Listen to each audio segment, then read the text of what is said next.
حضرت عمر رضی اللہ تعالیٰ عنہ کا حکم تھا کہ کوئی غیر مسلم نوجوان مدینے میں داخل نہ ہو، یہاں تک کہ حضرت مغیرہ بن شعبہ رضی اللہ تعالیٰ عنہ جو کہ کوفہ کے حاکم تھے نے آپ کو خط لکھا کہ کوفہ میں ایک نوجوان غیر مسلم بہت بڑا کاریگر ہے، آپ اجازت دیں تاکہ وہ مدینہ پاک میں رہ کر اپنی کاریگری کے جوہر دکھلائے۔ اس کی کاریگری کی کئی قسمیں ہیں، اس سے لوگوں کو فائدہ ہوگا۔ وہ لوہے کا کام خوب جانتا ہے، نقاش ہے، تعمیرات کا بڑا ماہر ہے۔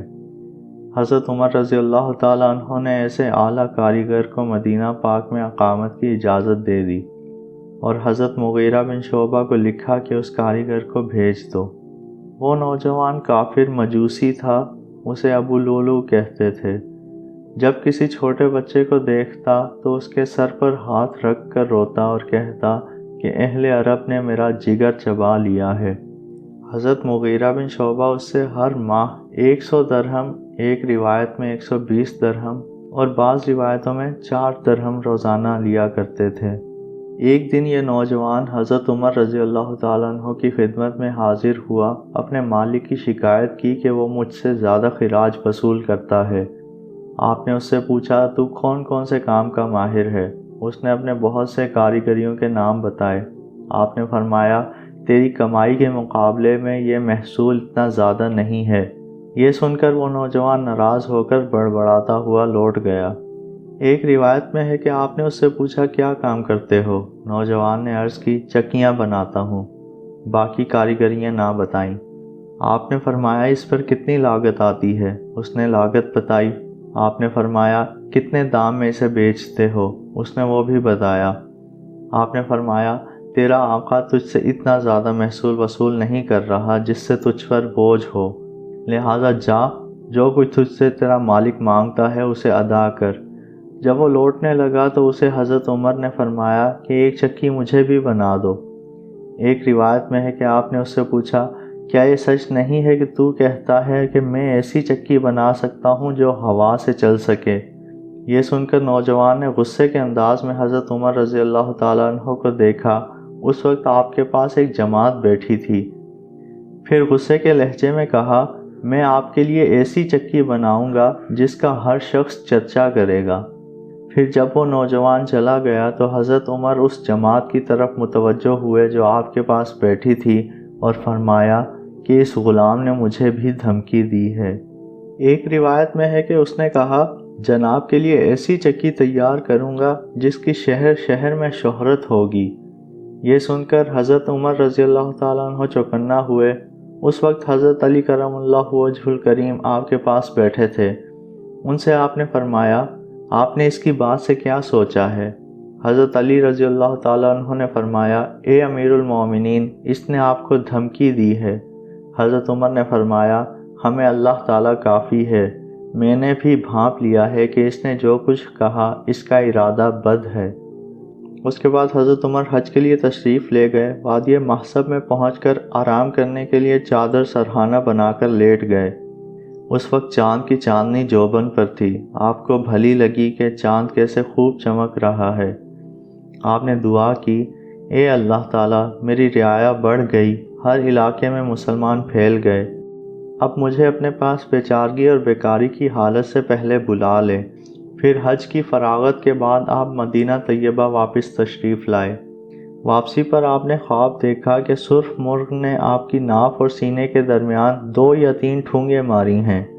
بی بی اسماء بنت امیس جو کہ تعبیر کی ماہرہ تھی کو جب یہ خواب معلوم ہوا تو آپ نے فرمایا کہ حضرت عمر سے کہہ دو کہ آپ کو ایک عجمی آدمی شہید کرے گا۔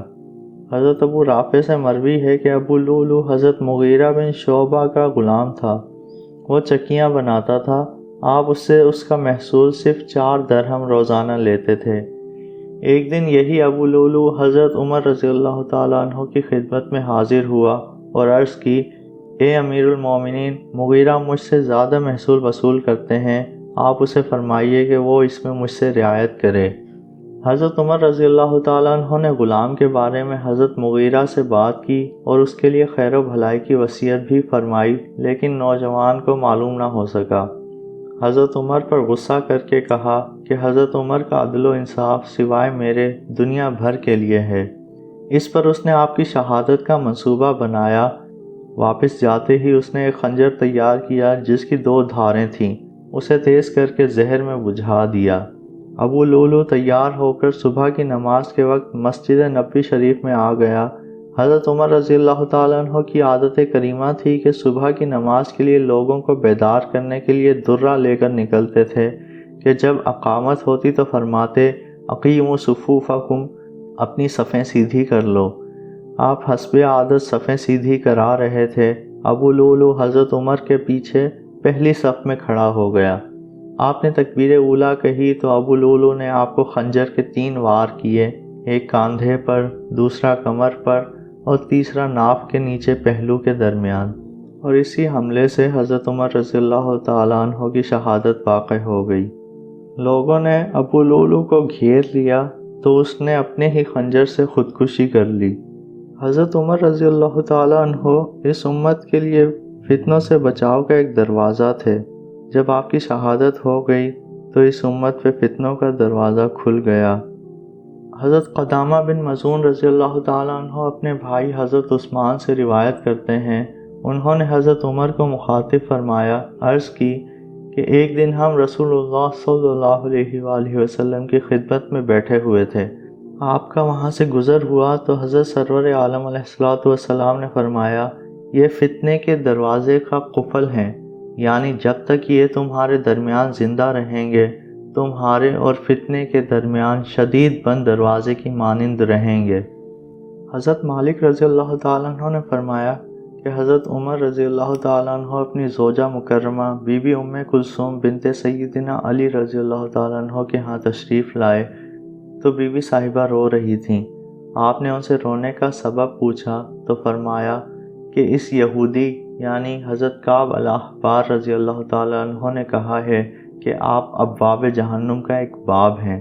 واضح رہے کہ حضرت کعب احبار اسلام قبول کر چکے تھے، لیکن اس سے پہلے وہ ایک یہودیوں کے بہت بڑے عالم تھے۔ حضرت عمر نے سن کر فرمایا، ماشاء اللہ، وہی ہوگا جو اللہ تعالیٰ چاہے گا۔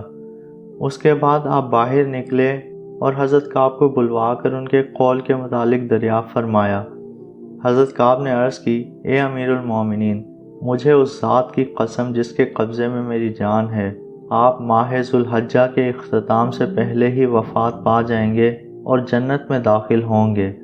حضرت عمر نے فرمایا، یہ کیا ہے، کبھی جنت میں اور کبھی آگ میں؟ حضرت کعب نے عرض کی کہ ہم نے اپنی کتابوں میں آپ کے متعلق یہ لکھا دیکھا ہے کہ عمر جہنم کے دروازوں میں سے ایک دروازے پر کھڑے ہو کر لوگوں کو جہنم میں گرنے سے روکتے رہیں گے۔ جب آپ کا وصال ہو جائے گا تو پھر وہ لوگ جہنم میں جا گریں گے۔ اللہ تعالیٰ سے دعا ہے کہ وہ ہمیں تمام فتنوں سے اپنی حفظ و امان میں رکھے، آمین۔